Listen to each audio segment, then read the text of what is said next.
Olá, muito boa noite a você. Eu sou Adalberto Piotto e seja bem-vindo ao Cenário Econômico pela TV Brasil, com emissoras públicas de todo o país.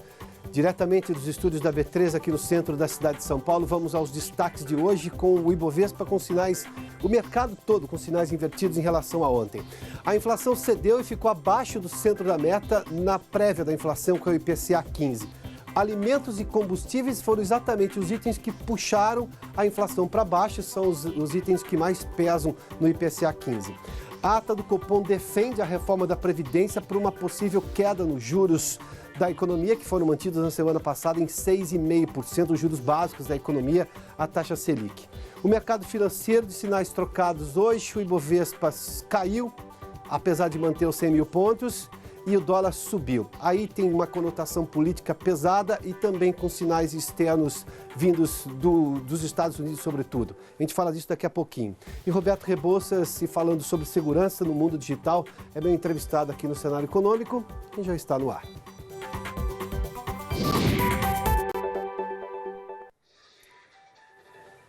Dia de mercado com sinais invertidos se a gente comparar com a tendência que vinha desde a semana passada, quando o Ibovespa passou dos 100 mil pontos na quarta-feira antes do feriado, se solidificou nisso na sexta-feira com o mercado um pouco menor, levando-se em conta que foi exatamente um feriado de quinta e sábado, ou seja, está no meio de um feriado e do final de semana. Ontem também o Ibovespa subiu, embora um pouquinho mais, mas manteve, inclusive batendo um recorde. Fato é que hoje o Ibovespa caiu quase 2%.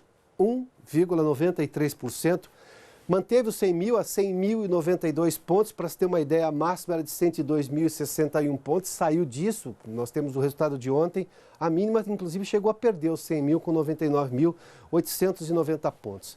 Vamos entender aqui um pouquinho as ações todas do peso pesado do Ibovespa, todas essas ações caíram. Petrobras com 2,62 de queda, Banco do Brasil, as duas estatais com uma queda de quase 1%, 0,92%. A Vale com quase 2%, 1,95%, Bradesco com 1,71%, 1,25%. Eu já vou falar do dólar, mas vou tentar explicar um pouquinho agora esse momento do Ibovespa. São três as razões que mexeram com a decisão dos investidores hoje, sobretudo com expectativa. A economia é movida à expectativa. Nós tivemos, primeiramente, declarações, sobretudo de deputados do Centrão, de que poderia se adiar a votação do texto do relator Samuel Moreira na comissão especial que trata da reforma da Previdência. Qualquer adiamento numa reforma que já deveria estar um pouco mais adiante chama atenção e atrasa qualquer ideia de recuperação econômica. O investidor está olhando para isso. Daqui a pouco a Mariana vai conversar conosco em Brasília e trazer justamente esse momento de votação de discussão que tem hoje lá na comissão especial da Câmara.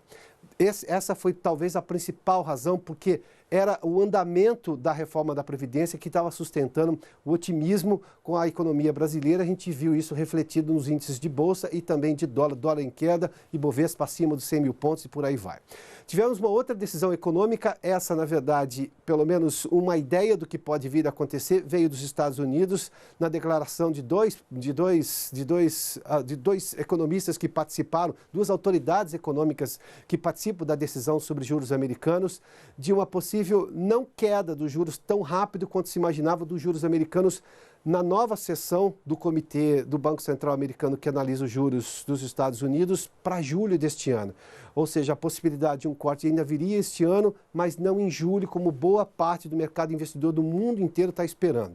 Se eu adio uma queda dos juros americanos, muito desse dinheiro que hoje está nos Estados Unidos demoraria mais a chegar em mercados emergentes, que é o meu caso brasileiro. Ou seja, cai os juros americanos, o dinheiro vai para mercados emergentes, que é o meu caso da economia brasileira. Ou seja, essa possibilidade de um adiamento na queda dos juros americanos traria justamente uma insatisfação com relação à aplicação de recursos em mercados emergentes, como, por exemplo, a Bolsa Brasileira, que tem recebido, eu fiz menção disso ontem, muitos estrangeiros investindo aqui. E esses estrangeiros também estavam olhando para esse cronograma, que estava sendo respeitado da reforma da Previdência. Qualquer atraso nisso mexe com a perspectiva do investidor. Além disso, tem uma votação aí de cunho político, o que o mercado financeiro, o mercado de investidores interpreta como um ruído na discussão política do país, que é a possibilidade do Supremo hoje está considerando isso no julgamento de 2 habeas corpus, de decidir pela soltura do ex-presidente Lula, que está condenado por corrupção em 3 instâncias e cumpre prisão na Polícia Federal em Curitiba. Essa decisão, nesse momento, está acontecendo no Supremo, não temos uma decisão já concluída, ou seja, a votação prossegue.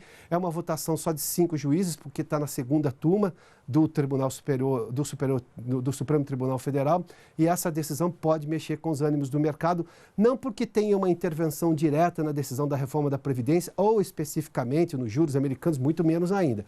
A questão é, se Lula for solto, eu tenho um ruído político que vai gerar sobre, por exemplo, todos os avanços que o país teve num dos valores mais recentes que o Brasil teve, que é a Operação Lava Jato, que conseguiu colocar poderosos na cadeia e conter a corrupção que estava em escalada frenética no país. Ou seja, toda a lógica de criar-se um ambiente saudável na economia brasileira para investimentos sérios e de longo prazo, sem que se tivesse que pagar pedágio na corrupção, a Lava Jato representa isso. Para o investidor, poderia ser um retrocesso numa operação que foi exitosa justamente em colocar o Brasil num outro patamar de moralidade pública. São exatamente essas as visões que os investidores tiveram hoje em relação tanto à reforma da Previdência, os juros americanos e esse julgamento desse momento no Supremo Tribunal Federal. Bom, vamos a Brasília para entender o andamento da reforma da Previdência, porque talvez esse seja o fator principal desse ambiente no mercado hoje. A Mariana Jungmann está conosco e tem detalhes dessas discussões que acontecem na Comissão de Constituição e Justiça da Câmara Federal. Mariana, boa noite. Oi, Piotr, boa noite. Pois é, olha, a gente começou o dia aqui hoje com 77 deputados inscritos para falar lá na Comissão Especial da Reforma da Previdência, para discutir o texto do deputado Samuel Moreira. Nesse momento, a gente tem pouco mais de 40 deputados ainda inscritos para falar. Além disso, tem os líderes partidários que ainda podem falar a qualquer momento e, concluídas as discussões, o próprio relator Samuel Moreira deve apresentar uma complementação do voto dele com algumas alterações em relação ao texto original. Ele já adiantou que não vai alterar nada muito substancial, não vai mudar, por exemplo, regras de transição, mas pretende, por exemplo, inserir um mecanismo para garantir que os pontos que não vão estar na Constituição não possam também ser alterados por medida provisória, por exemplo.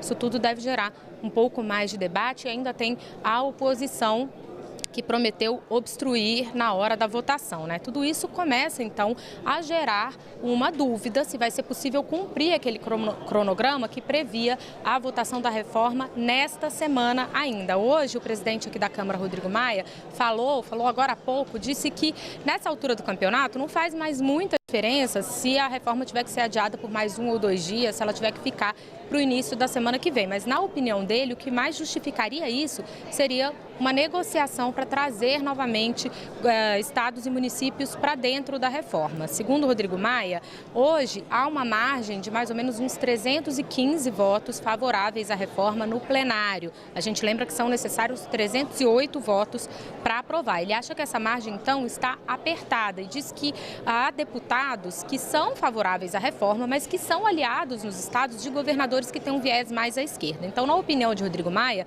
trazer esses governadores para dentro da reforma novamente é trazer aliados importantes que vão garantir mais votos e deixar esses deputados mais confortáveis para votar a favor da reforma, o que pode levar essa margem aí para 340, 350, até um teto de 380 votos. Piotr.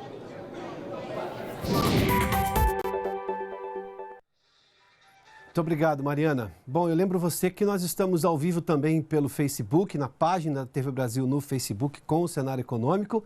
E, óbvio, você pode rever também o programa, além de fazer comentários sobre o que nós estamos discutindo nesse momento. Aliás, uma informação. São 2 habeas corpus que estão sendo julgados pelo Supremo Tribunal Federal que pedem a liberdade do ex-presidente Lula.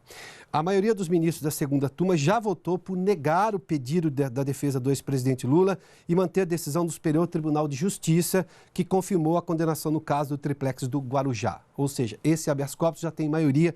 Votaram até agora nesse sentido o relator Edson Fachin, os ministros Gilmar Mendes e Celso de Mello, que entenderam não haver irregularidade na análise feita pela 5ª turma informa do STJ sobre o processo, reconhecendo, portanto, a autoridade do STJ em julgar o caso e a forma como fez.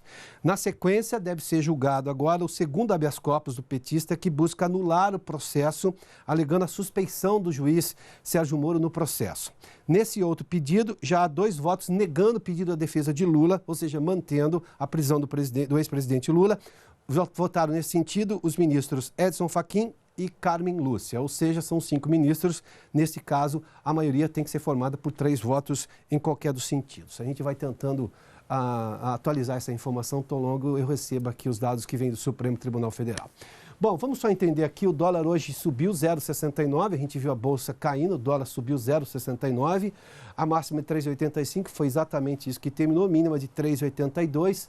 Se a gente olhar também para a inflação que desacelerou hoje, os dados vieram justamente do IPCA 15 do mês de junho, ou seja, pegou 15 dias do final de maio, mais os 15 primeiros dias de junho, a inflação de 0,06, praticamente estável, né? O menor resultado para o mês desde 2006, quando houve uma deflação de 0,15%, lá em 2006. Para você ter uma ideia, em abril foi de 0,72, maio agora de 0,35, ou seja, é uma queda importante, 0,72 em abril, 0,35 em maio para 0,06 agora em junho.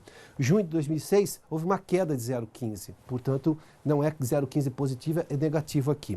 No ano a inflação está em 2,33, ou seja, no acumulado do ano, em 12 meses 3,84, o que quer dizer que está bem abaixo do centro da meta, que é de 4,25 a inflação prevista, almejada por esse ano pelo Banco Central. Os destaques vêm exatamente dos alimentos, para você ter uma ideia, os alimentos caíram 14, esses números são todos negativos, queda de 14,9 no feijão, 11,3 na batata, a inflação dos alimentos ficou em 0,64, assim nós estamos falando de uma deflação aqui, esse número também é negativo, tomate 13,43, frutas 5,25, os combustíveis também caíram 0,67. Para você ter uma ideia, no outro mês tinha sido de mais 3,30, o que demonstra claramente uma queda da inflação.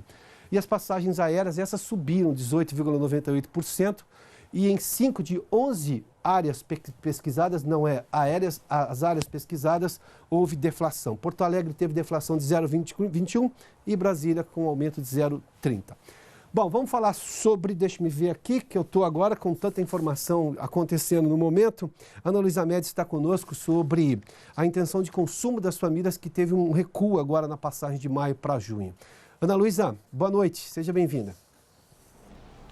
Olá, Piotr, boa noite a todos. Segundo a Confederação Nacional do Comércio de Bens, Serviços e Turismo, a intenção e consumo das famílias brasileiras recuou 3,5% na passagem de maio para junho de 2019 e marcou 91,3 pontos em uma escala de 0 a 200 pontos. Essa é a 4ª queda consecutiva do indicador, que já tinha caído 1,7% de abril para maio.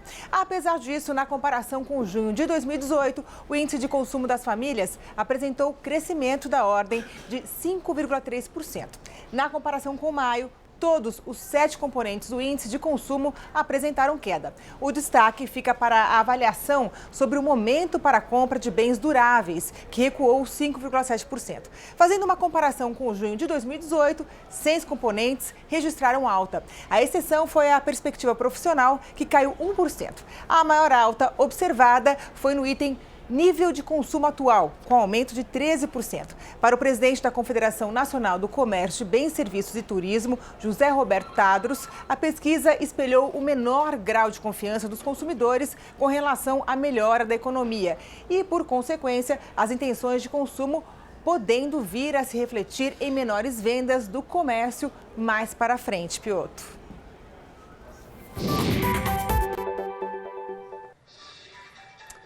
Muito obrigado, Ana Luísa.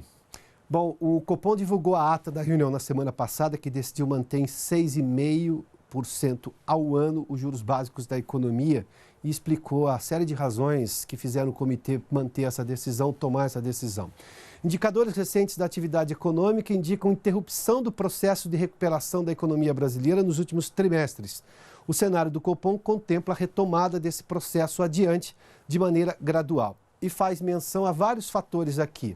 Diz que nesse momento ainda há um alto nível de ociosidade nos setores produtivos e faz menção em especial à indústria, o que isso gera impacto no desemprego, com aumento de desemprego ou não se mexer nos níveis atuais de desemprego que são muito ruins. Cenário externo menos adverso, ou seja, uma possibilidade de melhora para a economia brasileira aqui. A inflação sob controle, a gente viu agora no IPCA 15, embora os dados não eram conhecidos ainda do Copom na semana passada, mas a gente viu que a inflação está caindo. A necessidade das reformas para qualquer eventual queda dos juros. Na verdade, o Copom reconhece na sua ata a necessidade de o que eles chamam de política estimulativa, o que seja cortar os juros brasileiros de 6,5% para menos do que isso. Ou seja, tem um corte razoável nisso de 0,5%, alguma coisa assim. Mas condiciona isso claramente à necessidade das reformas, porque senão essa mexida nos juros não seria suficiente para se ter um crescimento e uma recuperação econômica de longo prazo e sustentável. É exatamente isso que o Copom está dizendo, ou seja, as reformas precisam acontecer, entre elas da Previdência, que está sendo discutida na Comissão Especial da Câmara. Bom, vamos fazer um intervalo. Daqui a pouco eu vou falar sobre um assunto que acomete a todos nós, as corporações, as empresas, os órgãos públicos e sim, as pessoas físicas também. Segurança digital, segurança cibernética. A gente fala disso daqui a pouquinho aqui no Cenário Econômico.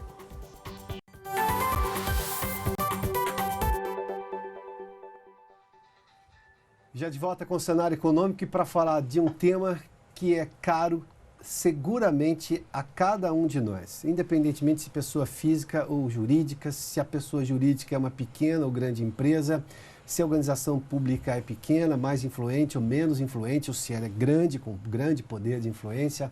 Fato é que a segurança digital é hoje uma necessidade e uma realidade premente.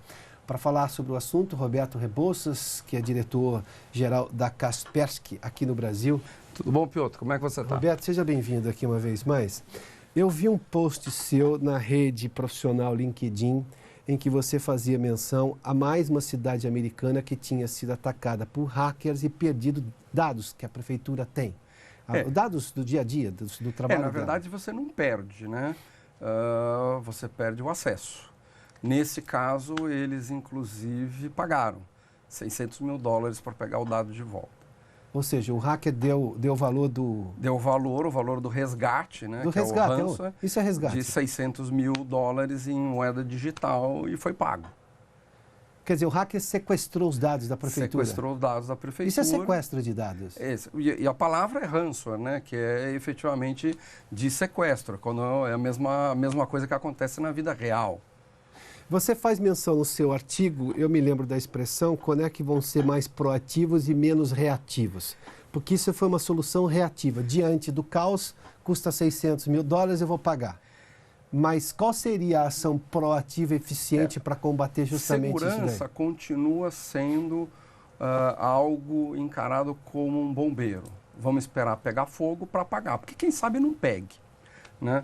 Quando na verdade é muito mais barato você não deixar pegar fogo. Então você ter segurança embarcada suficiente para evitar que o problema aconteça. O grande problema é que hoje a segurança é assim, você tem aquele checklist de coisas que eu preciso ter na empresa, segurança é mais uma, a gente está acostumado hoje por compliance a comprar o mais barato, né? As empresas fazem aquele leilão de preço e vão comprar a solução mais baratinha, né? Só que o mais barato sai caro, né? Ele depois acaba não te protegendo, você não tem uma proteção que efetivamente vai te proteger dos problemas que a gente tem hoje na nossa vida digital. Quando você faz menção a não fazer o cálculo do risco, eu vou contar uma história rapidinha aqui. Por favor. Uma vez eu fui comprar um carro e eu não queria um carro. Eu estou falando de 2007. Eu queria freios ABS e queria airbag, quando isso não era obrigatório no Brasil. Estou falando de 2007. Contei isso para um amigo que é especialista, jornalista do setor automotivo, e ele falou assim, você e mais quase ninguém vai pedir isso, porque o sujeito quer roda de não sei o quê, quer teto solar não sei da onde, ele quer o estético, não quer a segurança. Eu falei, mas eu estou calculando o risco. Não que eu deseje usar nenhum desses itens, não que eu deseje passar por um acidente, mas eu estou calculando o risco disso. Uma vez que eu passe, eu vou ter mais proteção. Quando você faz menção a usar a segurança como reativa, como bombeiro, então essas pessoas não estão calculando o risco da coisa, elas não põem preço no risco, é isso? Sim, e eu acho que essa comparação que você fez é muito boa. Enxergue que, por exemplo, naquela época, se o carro fosse desenhado para não ter segurança, e depois, assim que eu tenho o primeiro acidente, eu vou lá e encaixo um cinto de segurança. Eu tenho o segundo acidente, eu ponho um encosto de cabeça. Eu ponho um terceiro, eu não vou ter espaço para colocar um airbag. Não funciona assim, porque não tem mais espaço. Hoje, segurança funciona desse mesmo jeito. A gente espera acontecer um problema para resolver ele, vai acontecer outro. Quando, na verdade, a gente deveria, no desenho, pôr a segurança em primeiro lugar e depois você põe o resto. Então, hoje, se você vai comprar um carro, ele já vem com toda a segurança. Quer você queira, quer não. Ela já vem com uma segurança embarcada por desenho. É o que a gente chama hoje de cyberimunidade, de você ter por desenho a capacidade de ser imune. Imune nunca é. A ideia é o custo da quebra tem que ser muito maior do que o resgate que ele vai conseguir. Então, se para invadir essa prefeitura nos Estados Unidos tivesse custado 1 milhão e ele vai conseguir 600 mil, eu não vou invadir. Para quê? Eu não vou ganhar dinheiro, eu vou perder. Né? Então, a ideia é exatamente a mesma. É a mesma coisa que você está falando do carro, é igualzinho. Hoje se pensa no carro bonitinho, com a roda e tudo. Segurança, põe qualquer coisa ali que tá bom. Não está bom. Mas um sistema de segurança para a prefeitura ter se protegido não custaria jamais 600 mil. Custaria 10% disso, não custaria nada. Seria gorjeta perto do que eles gastaram. As empresas brasileiras e as pessoas físicas, na sua opinião, você é de uma empresa focada em segurança, tem antivírus, proteção de internet geral, ampla e restrita e por aí vai, eu tenho acompanhado isso. As pessoas têm noção de o quanto que elas se expõem publicando tudo da vida delas em redes sociais ou fazendo tudo o que elas têm sem estar minimamente protegida com, por exemplo, qualquer sistema de segurança no próprio computador pessoal? Que eu digo que o computador pessoal é isso aqui hoje. Antes era uma máquina que você estava numa escrivaninha da sua casa. Hoje é o celular. Hoje é o celular e a gente já conversou umas outras vezes. O brasileiro é campeão mundial de mídia social. Né? Nós somos top 3 em todas elas. Recentemente a gente publicou um estudo de phishing. O Brasil foi o primeiro no mundo em termos de ataques de phishing. O brasileiro posta realmente muita coisa sobre ele que ele não deveria estar fazendo. Não tem mais muito bom senso. Né? Hoje você quer ser aquela celebridade, postar o máximo de coisas possíveis, quando na verdade a gente deveria estar se restringindo o que a gente posta. É muito fácil hoje você estudar uma pessoa na internet. Então, por exemplo, se eu quero invadir uma empresa, é fácil eu pegar um diretor, estudar o LinkedIn dele, estudar o Instagram dele, estudar o Facebook dele e mandar um e-mail que ele vai jurar que eu conheço ele há 50 anos, que a gente estudou junto, porque você vai usar coisas do dia a dia, onde ele tirou férias, esse tipo de coisa, e ele vai abrir o documento ou as fotos das férias que você falou que você tirou, pena que ele não foi junto, algo parecido, e você vai, pronto, dali para frente você está dentro da empresa dele. E dá para participar desse mundo virtual com segurança, mantendo pelo menos parcialmente esse desejo das pessoas de exibirem coisas que fazem na vida? Dá. Uma coisa que eu falo muito, né? Segurança não é produto. A gente não adianta a gente imaginar que você vai comprar o melhor produto que existe e você vai estar seguro. Você tem que ter um bom produto, mas você também tem que ter uma boa educação em segurança digital, coisa que a gente hoje, infelizmente, não tem. As nossas crianças, os nossos adolescentes não têm esse tipo de postura. Roberto, o que seria minimamente essa educação digital? Você lembra, a nossa mãe falava assim, olha, não fale com estranhos na rua, não aceite água de estranhos, não aceite uma bala de estranho. Hoje você vai num Uber, você entra num carro de um estranho que você não conhece, toma a água dele que ele ofereceu e toma uma bala. A gente faz exatamente tudo que a gente aprendeu a não fazer. Sim, claro. Belo exemplo. Então, assim, você hoje tem que ter uma postura de que o mundo é inseguro por natureza. Você tem que acrescentar segurança, você tem que ser desconfiado por natureza. Não adianta você achar que tudo vai dar certo. Em algum momento as coisas vão dar erradas. Então você tem que ter... Não adianta você acreditar que a segurança grátis é boa. Você tem que ter uma segurança paga que te proteja. Como você falou, eu quero um airbag. Então, se você quer uma proteção, eu quero uma proteção que, além do vírus ou do malware, me proteja do phishing. Tá? O brasileiro é famoso pelo que é roubo black de dados, fraud, o phishing né? é roubo de dados, né? O phishing, na verdade, não é que é roubo de dados. Phishing é pescar, né? Então, eu estou pescando no oceano. Eu jogo 1 milhão de e-mails dizendo, olha, o seu banco está com problema. Tá? Entre aqui para corrigir a sua conta. E você, de livre e espontânea vontade, fornece a sua agência, a conta e a senha do seu banco. Acabou. Dali para frente. É uma pesca de boa-fé das pessoas. É uma pesca de boa-fé das pessoas. Exatamente esse, o conceito exato. Roberto, obrigado pela gentileza da Eu entrevista. que agradeço, Piotr. Imagina. Bom, a entrevista com o Roberto pode ser revista agora na página da TV Brasil no Facebook. Nós estamos ao vivo pelo Facebook. Esse programa pode ser revisto inteiramente por você, numa acessibilidade maior que a gente está promovendo aqui na TV Brasil. O Cenário Econômico termina aqui. Obrigado pela sua companhia, pela audiência. Boa noite a você. Até amanhã.